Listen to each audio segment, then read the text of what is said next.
Hello everybody! In this latest edition of our YouTube update, we are going to cover a very important standard applicable to laboratories, ISO 17025. It is a standard for laboratory accreditation covering test laboratories and calibration laboratories across the world. We have seen that in recent years, all the laboratories, be it a test laboratory or calibration laboratory, all are gearing up for ISO 17025 implementation and accreditation. So we thought this is the right time for us to come out with an update on ISO 17025 accreditation. Technically, this ISO 17025 accreditation is very much in sync with ISO 9001 standard. So, if you are a test laboratory or a calibration laboratory that has got some kind of exposure to ISO 9001 standard, implementing ISO 17025 standard should be relatively easier for your laboratory.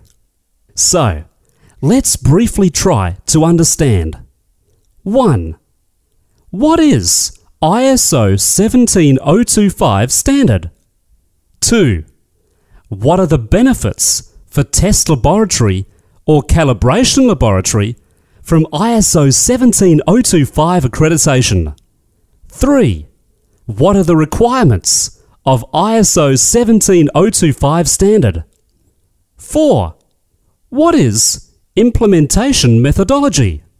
5. And more importantly, how we, as the largest ISO 17025 accreditation consulting company, can assist you, partner you, and become your implementation associate in your ISO 17025 at Laboratory Accreditation Project. What is ISO IEC 17025 standard? Laboratories use ISO 17025 to implement a quality system aimed at improving their ability to consistently produce valid results. ISO 17025 specifies the general requirements for the competence to carry out tests and/or calibrations, including sampling. It covers testing and calibration performed using standard methods, non-standard methods, and laboratory-developed methods. It is applicable to all organizations performing tests and/or calibrations. These include, for example, first, second, and third-party laboratories, and laboratories where testing and/or calibration forms part of inspection and product certification. ISO 17025 is applicable to all laboratories, regardless of the number of personnel or the extent of the scope of testing and/or calibration activities. When a laboratory does not undertake one or more of the activities covered by ISO 17025, such as sampling and the design development of new methods, the requirements of those clauses do not apply.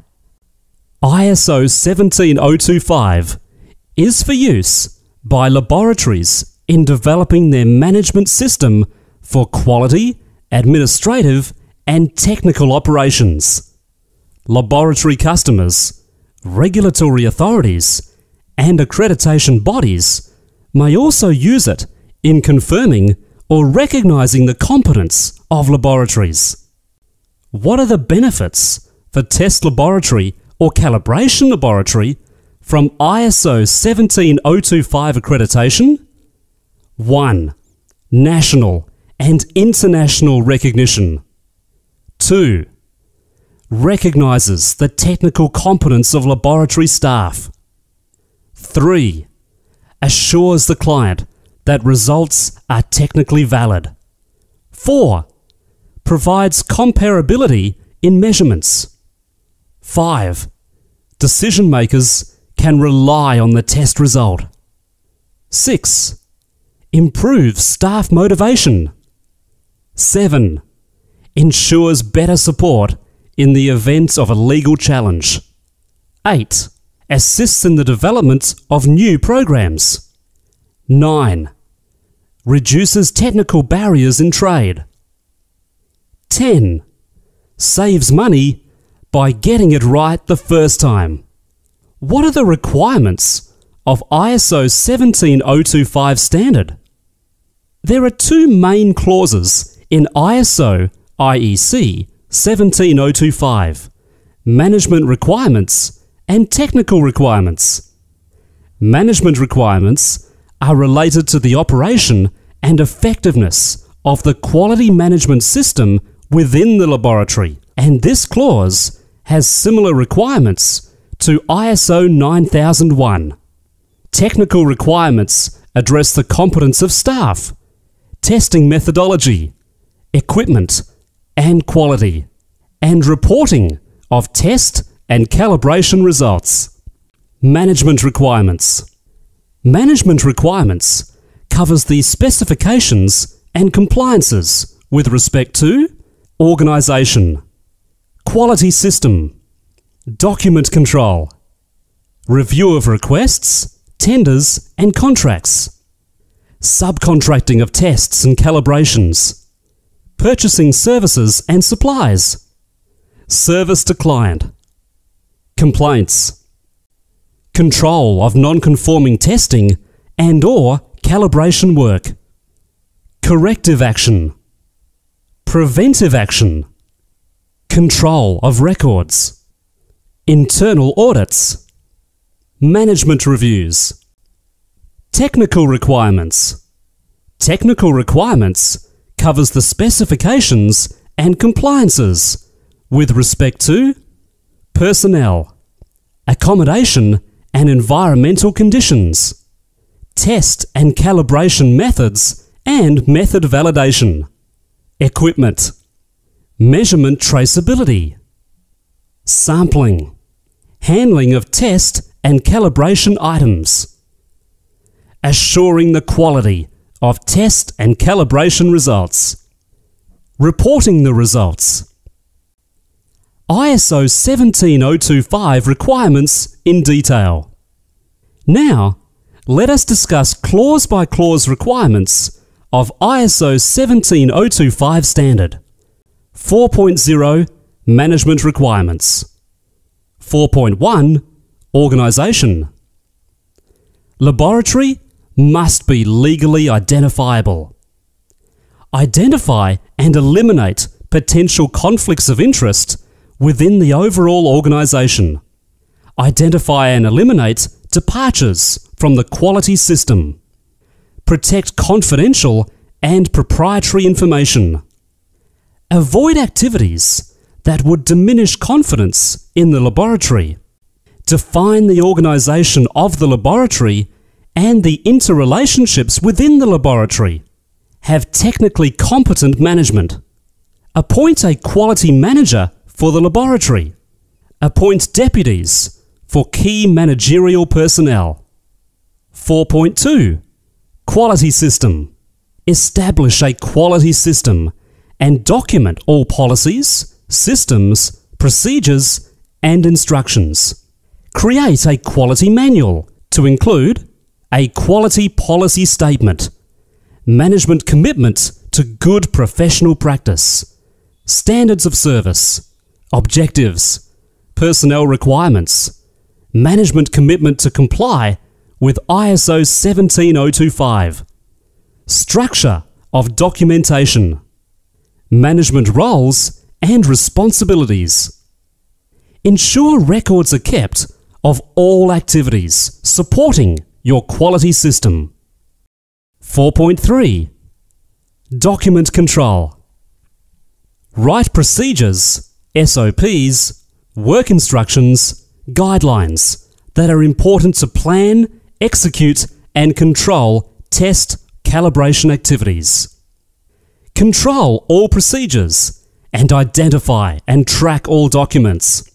Ensure document numbering revision number, issue date, effective date on all the documents.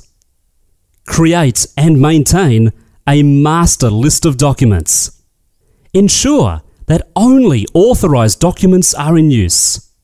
Periodically review all documents and revise as necessary. Remove invalid or obsolete documents from use immediately. Uniquely identify each quality system document. Define and control the document revision process. Control documents of external origin. 4.4. Review of requests, tenders, and contracts. Clearly understand customer requirements and document all the inquiries. Keep records of review to check capability of the laboratory. Review subcontracted work.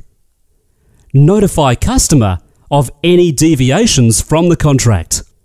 Amend contracts as necessary, repeat the review process, and ensure that amendments are communicated to all affected personnel. 4.5. Subcontracting of tests and calibrations. Choose only competent subcontractors who comply with ISO 17025. Notify the customer that subcontractors are being used. Subcontractors must be approved by the customer whenever possible. 4.6. Purchasing services and supplies. Evaluate suppliers of goods and services that are critical to the quality of testing and calibration. Ensure supplier registration, supplier evaluation, and supplier re-evaluation. Inspect goods and services before use. 4.7. Service to the client. Understand the customer's needs and keep them informed of delays or deviations. Seek feedback from the customer and utilize customer surveys. 4.8. Complaints. Have a procedure for resolving complaints.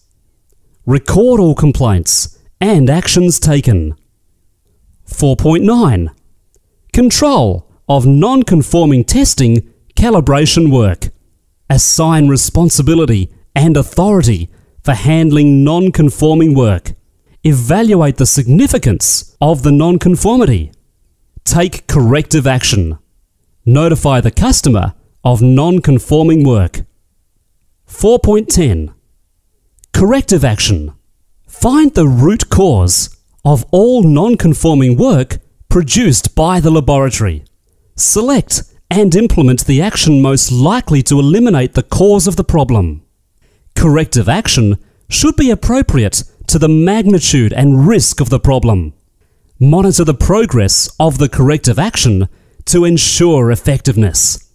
Document and implement any changes indicated by the corrective action.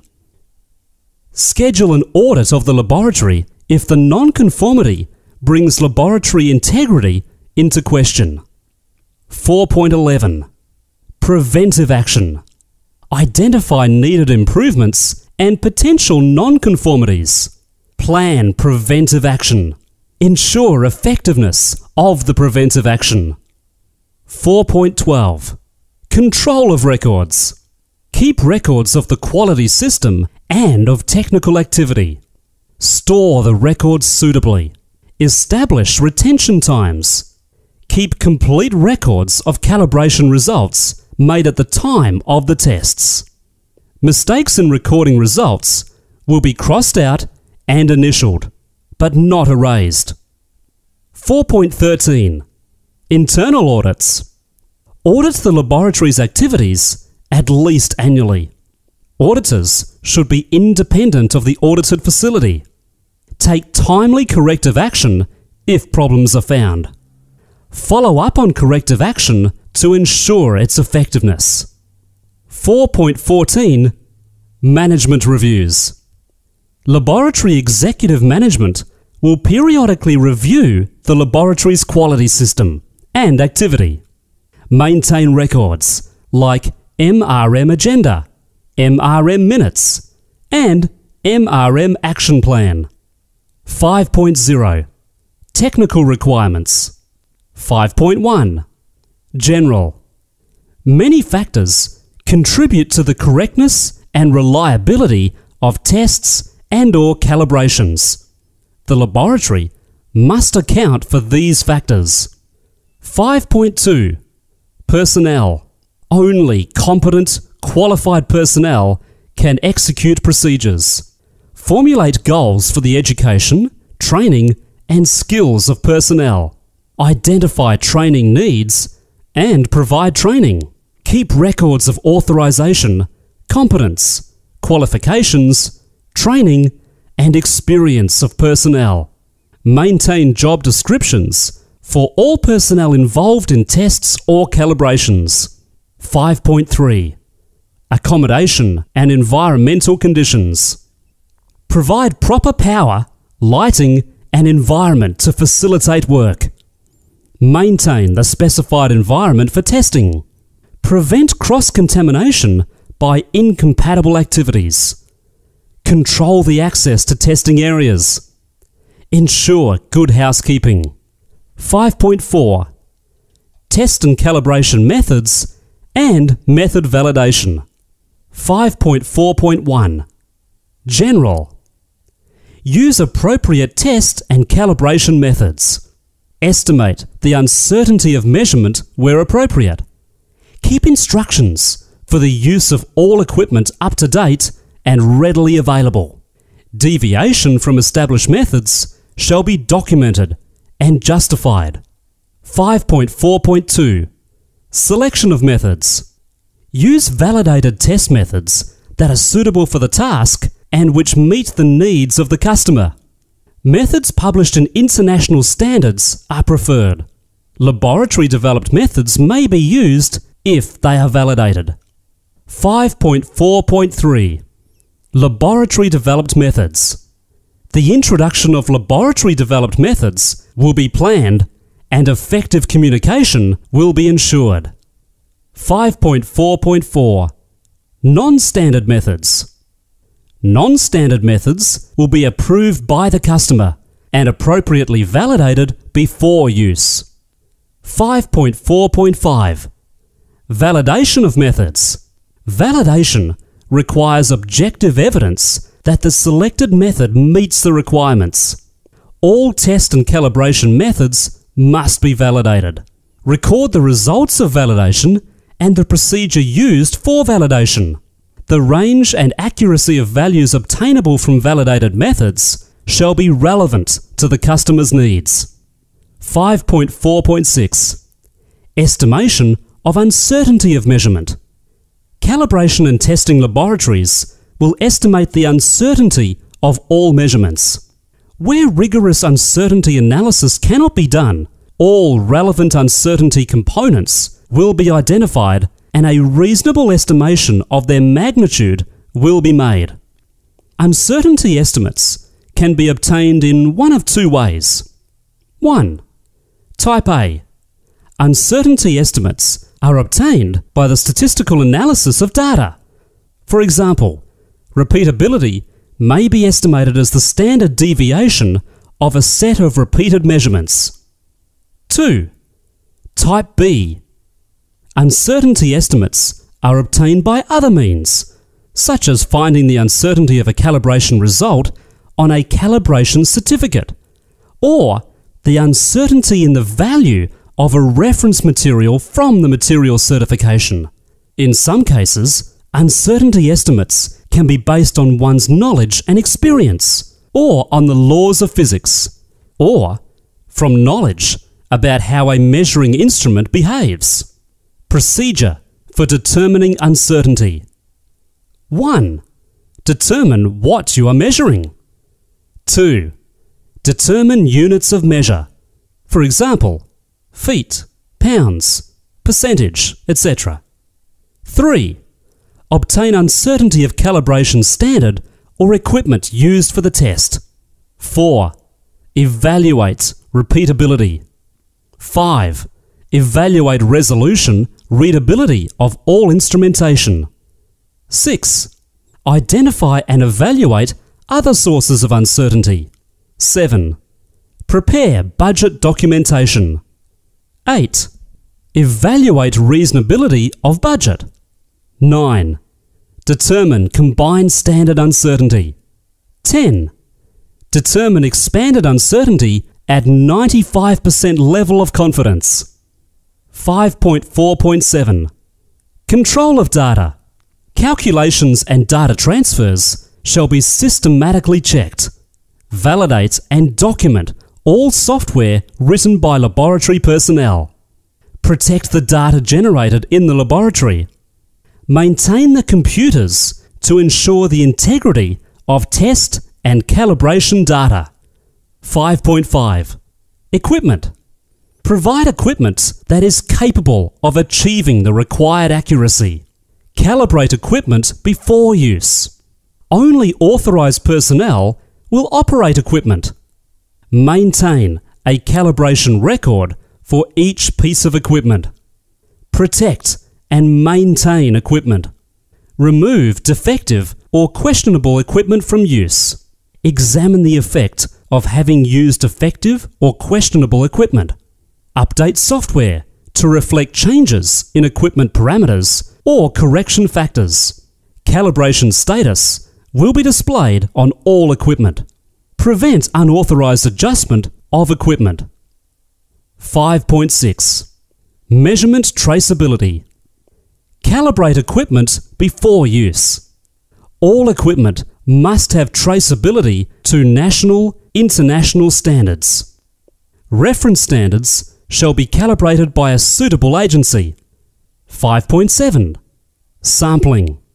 If sampling is employed, the sampling plan must be statistically justified.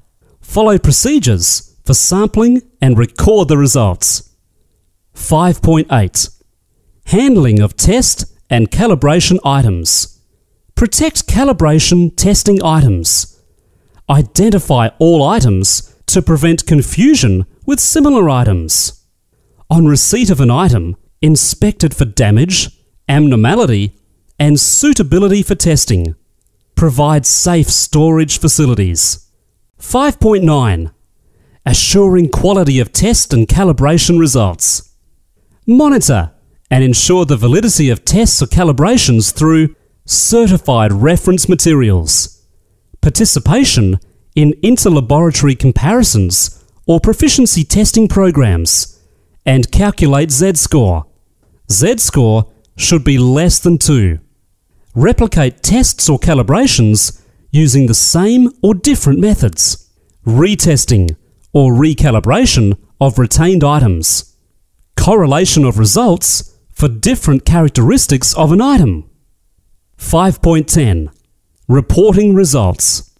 ISO 17025 is quite specific about what must appear on reports from the laboratory, but also has a general requirement that the information must be reported accurately, clearly, unambiguously, and objectively. It must also be in accordance with any specific instructions in standard test or calibration method specifications. There is a relaxation of this if the laboratory is reporting within its own organisation or in the case of a specific written agreement with a client.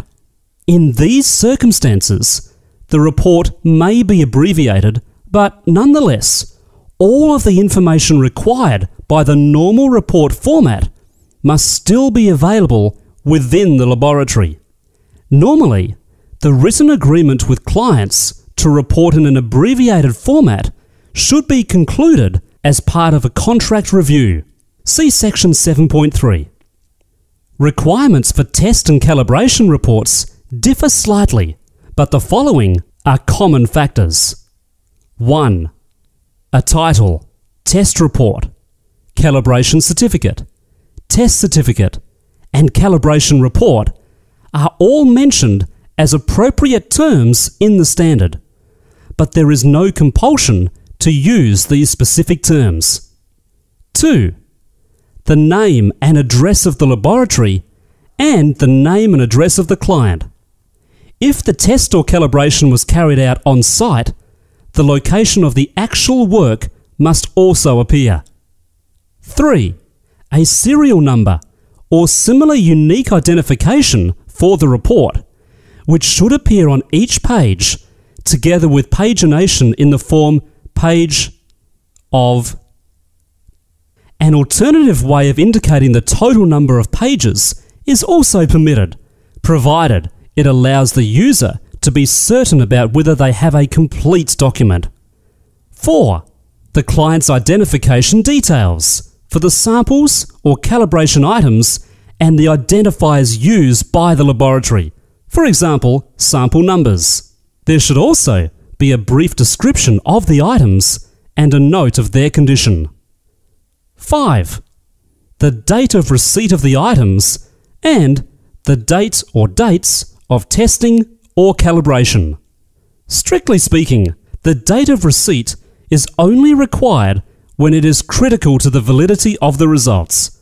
For example, if testing needs to be done within a certain time of sampling, or where samples or calibration items require conditioning before being worked on.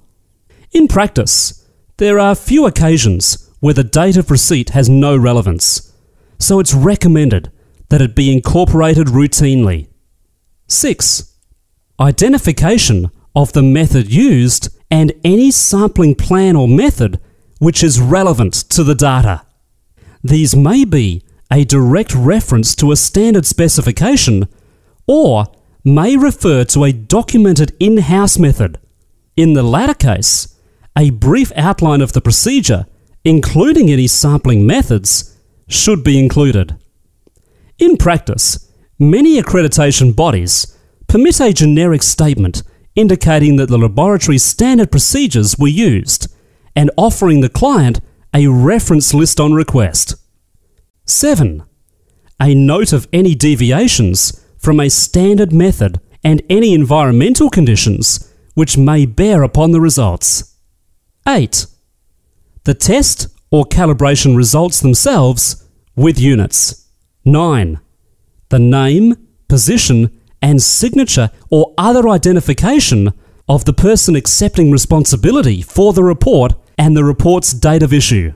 It is recommended that the person accepting responsibility initials each page of the report where this is practical.